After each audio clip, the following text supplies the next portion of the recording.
ತಾಲೂಕಿನ ಹಳೆಬೀಡು ಹೋಬಳಿ ಖ್ಯಾತಲಾಪುರ ಗ್ರಾಮದ ಚನ್ನಬಸಪ್ಪ ಶೆಟ್ಟಿ ಎಂಬುವರ ಮಗ ಪುಟ್ಟಸ್ವಾಮಿ ಶೆಟ್ಟಿ ಎಂಬುವರು ಬದುಕಿದ್ರೂ ಸಹ ಅವರು ಸಾವನ್ನಪ್ಪಿದ್ದಾರೆ ಎಂದು ನಕಲಿ ಮರಣ ಪತ್ರ ನೀಡಿ 21 ಗುಂಟೆ ಅಡಿಕೆ ಜಮೀನನ್ನ ಪಕ್ಕದ ಗ್ರಾಮದ ರುದ್ರೇಗೌಡ ಎಂಬ ವ್ಯಕ್ತಿ ನಕಲಿ ದಾಖಲೆ ಸೃಷ್ಟಿಸಿಕೊಂಡು ಜಮೀನು ತನ್ನ ಹೆಸರಿನಲ್ಲಿ ಖಾತೆ ಮಾಡಿಸಿಕೊಂಡಿದ್ದಾರೆಂದು ವೃದ್ಧರೊಬ್ಬರು ಕಣ್ಣೀರನ್ನ ಹಾಕಿದ್ದಾರೆ.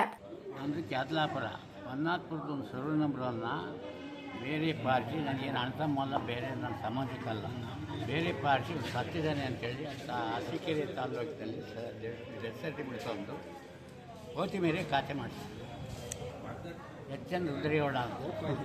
ಎಷ್ಟು ಎಕರೆ ಕೊಟ್ಟಿದ್ದಾನೆ, ಅದೇ ಡೆತ್ ಸರ್ಟಿಫಿಕೇಟ್ ಅಂತರ ಬಂದು ಆಫೀಸಿಗೆ ಕೊಟ್ಟರು ದೂರ.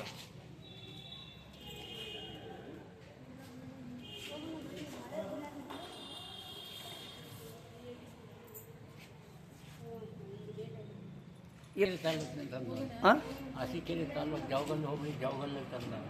ಅರಸೀಕೆರೆ ತಾಲೂಕು ತಹಸೀಲ್ದಾರ್ನ ಎಂಡಾರ್ಸ್ಮೆಂಟ್ ತಂದಿದ್ದೀನಿ.